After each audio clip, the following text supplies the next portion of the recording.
دوستو اگر ہماری زندگی سے زبان، لینگویج، الفاظ کو نکال دیا جائے تو کیا بچے گا؟ کچھ بچنا تو دور کی بات، انسانی دماغ زبان کے بغیر سوچ بھی نہیں سکتا۔ ہم اگر ذہن میں کوئی ترکیب بناتے ہیں تو وہ کسی نہ کسی زبان میں ہوتی ہے۔ فرض کریں کہ آپ کے پاس کوئی زبان نہیں ہے تو کیا ہوگا؟ آپ یہ سوچیں کہ آپ صبح اٹھیں اور پوری دنیا کا سافٹ ویئر اپڈیٹ ہو گیا ہو۔ آپ ایک نومولود بچے کی طرح ہوں گے۔ آپ کو نہیں معلوم ہوگا کہ آپ نے اٹھنے کے بعد کیا کرنا ہے، کھانا کیا ہے، بھوک لگی ہے تو کیا کرنا ہے۔ آپ کو نہیں معلوم ہوگا کہ اگر آپ کو پیاس لگی ہے تو پانی کہاں سے پینا ہے، صاف پانی کون سا ہے، آپ کی زندگی کا مقصد کیا ہے، اچھا اور برا کیا ہے۔ اگر آپ کسی کو مار دیں یا آپ کو کوئی مار دے تو کسی کو کچھ فرق نہیں پڑے گا۔ کوئی کسی کا بدلہ نہیں لے گا، کوئی قانون نہیں ہوگا، کوئی حکومت نہیں ہوگی، کوئی ملک نہیں ہوگا، کوئی بارڈر نہیں ہوگا، کوئی جاب نہیں ہوگی۔ بس فطرتی ضروریات ہوں گی اور ان کو حاصل کرنے کی جدوجہد ہوگی، اور جی وہی سکے گا جو جسمانی طور پہ طاقتور ہوگا۔ میں ڈارون کی تھیوری نہیں پیش کر رہا، بلکہ اپنی ایک وائلڈ فینٹیسی آپ کو بتا رہا ہوں۔ تو سوال یہ ہے، انسان نے بات کرنا کیسے سیکھا؟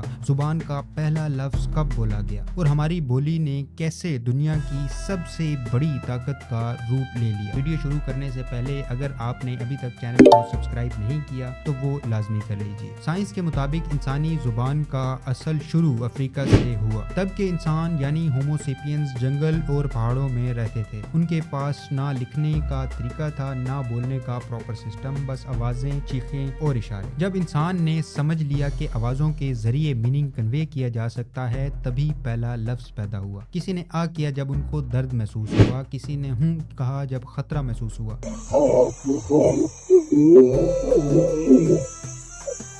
اور دھیرے دھیرے یہ آوازیں ایک نظام بن گئی۔ اس کو ہم کہتے ہیں دی برتھ آف لینگویج۔ جیسا کہ ہم نے ویڈیو کے شروع میں مینشن کیا کہ انسانی دماغ زبان کے بغیر کام نہیں کرتا، تو جیسے جیسے انسان نے کچھ آوازوں کے ساتھ مطلب جوڑنا شروع کیا، ہر آواز کا ایک گروہ میں کچھ خاص معنی ہوتا، اور اسی کے ساتھ ساتھ انسان کے دماغ میں دو باقاعدہ زبان سے متعلق حصے بھی ایوالو ہوئے، جن کا مقصد زبان کو سمجھنا، ان سے فیلنگز یا احساسات کو کنیکٹ کرنا شامل ہے۔ جیسے آپ دیکھتے ہیں کہ کچھ لوگ اگر ان کو کوئی بری خبر ملے تو انہیں ہارٹ اٹیک، بلڈ پریشر یا شوگر لیول پر اثرات محسوس ہوتے ہیں۔ ان میں سے ایک حصے کو وارنیکا جبکہ دوسرے حصے کو بروکاز ایریا کہا جاتا ہے۔ اسی طرح وقت کے ساتھ ساتھ جیسے جیسے انسان کا دماغ ایوالو ہوا، زبان بھی ایوالو ہو گئی۔ اب زبان صرف ماضی کے تجربات کو بیان کرنے یا حال کے احساسات کو بتانے تک محدود نہیں رہی، بلکہ انسان مستقبل کے بارے میں بھی زبان کے ذریعے ترکیبیں بنانے لگا۔ آج سے تقریباً 25 لاکھ سال پہلے ایک عورت کے دماغ کا سائز 600 کیوبک سینٹی میٹر ہوتا تھا، لیکن آج کے نارمل انسان کا دماغ 1200 سے 1400 کیوبک سینٹی میٹر ہوتا ہے۔ تو مطلب موٹے دماغ والے لوگ ذہین ہوتے ہیں۔ واو۔ پھر ہر ایجاد کے ساتھ جہاں اس کے مثبت پہلو ہوتے ہیں، وہاں اس کے نیگیٹو اسپیکٹس بھی ہوتے ہیں۔ مثال کے طور پر زبان کی ایجاد سے پہلے جھوٹ نہیں تھا۔ بہرحال انسان نے کہانیاں بنانا سیکھی، اپنی قوموں کی تہذیب، رسم و رواج کو کہانیوں میں سمویا۔ اب زبان ایک حد تک تاریخ یا قصے کہانیوں کو محفوظ کر سکتی تھی، لیکن ایک وقت کے بعد وہ یا تو بھلا دی جاتی یا اس کی اصل فارم چینج ہو جاتی۔ اب انسان نے اس کو محفوظ کرنے کے لیے لکھنا سیکھا، جس کی شروعات کچھ نشانات بنانے سے شروع ہوئی، پھر پتھر پر، غاروں میں، چمڑے پر، درختوں کے پتوں پر لکھنا شروع کیا، اور ان میں سے سب سے مقبول ذریعہ پیپرس کے پتوں پر لکھنا تھا۔ مصر کی الیگزینڈریا لائبریری میں پیپرس پر لکھے گئے سکرولز کا باقاعدہ ایک مجموعہ موجود ہے۔ 200 قبل مسیح میں سب سے پہلے چائنا میں پیپر کی ایجاد ہوئی۔ ابتدا میں تو اس کو چائنا کے اندر ایک سیکرٹ کے طور پر رکھا گیا۔ کچھ تھوڑے بہت نمونے بدھسٹ مونکس کے ذریعے چائنا سے باہر گئے، لیکن بڑے پیمانے پر پیپر دنیا میں تب عام ہوا جب 1751 میں اسلامی عباسی حکمرانوں اور چائنا کے ٹینگ خاندان میں جنگ ہوئی، کیونکہ بہت سارے چائنیز قیدیوں میں پیپر مینوفیکچررز بھی تھے جن کو سمرقند لایا گیا تھا۔ اب کیونکہ اسلامک لٹریچر پوری دنیا میں پھیل رہا تھا تو پیپر کی پروڈکشن کو اہمیت دی گئی۔ جہاں جہاں اسلام گیا وہاں وہاں پیپر بھی پہنچ گیا۔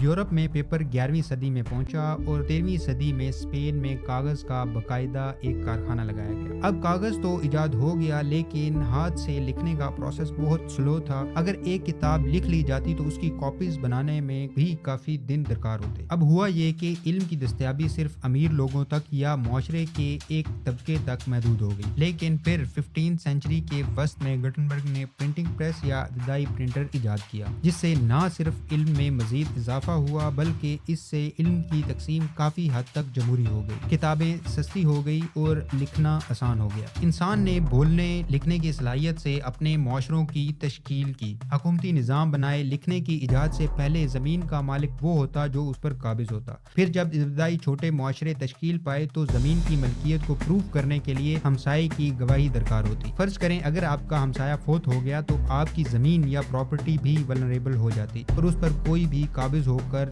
مالک بن جاتا۔ لیکن جب پیپر ایجاد ہوا، انسان کو لکھنا آیا تو زمین کے پیپر بن گئے۔ اب ان پیپرز کو سنبھالنے کے لیے پورا سسٹم بنا، اس میں عدالتیں، پولیس، پٹواری اینڈ سو آن، یعنی پورا حکومتی نظام۔ آج آپ ایک دن میں جو کچھ کرتے ہیں وہ عمل صرف آپ کا نہیں ہے، اس میں کروڑوں سالوں کا انسانی تجربہ مشاہدہ شامل ہے۔ ایک سوال کے ساتھ آپ سے اجازت، کیا یہ صدی کاغذ کی آخری صدی ہے؟ میرا مطلب کیا موبائل یا اے آئی ان سب کو ریپلیس نہیں کر دے گا؟ آپ نے آخری بار قلم کاغذ کا استعمال کب کیا تھا؟ کیا آپ اپنے نوٹس کے لیے موبائل کا یوز نہیں کرتے؟ بکس ای بکس میں چینج نہیں ہو رہی؟ آپ کے کرنسی نوٹس ای پیمنٹ میں نہیں چینج ہو رہے؟ اپنی رائے سے ہمیں ضرور آگاہ کیجیے گا۔ اپنا خیال رکھیے گا۔ Stay safe, stay healthy.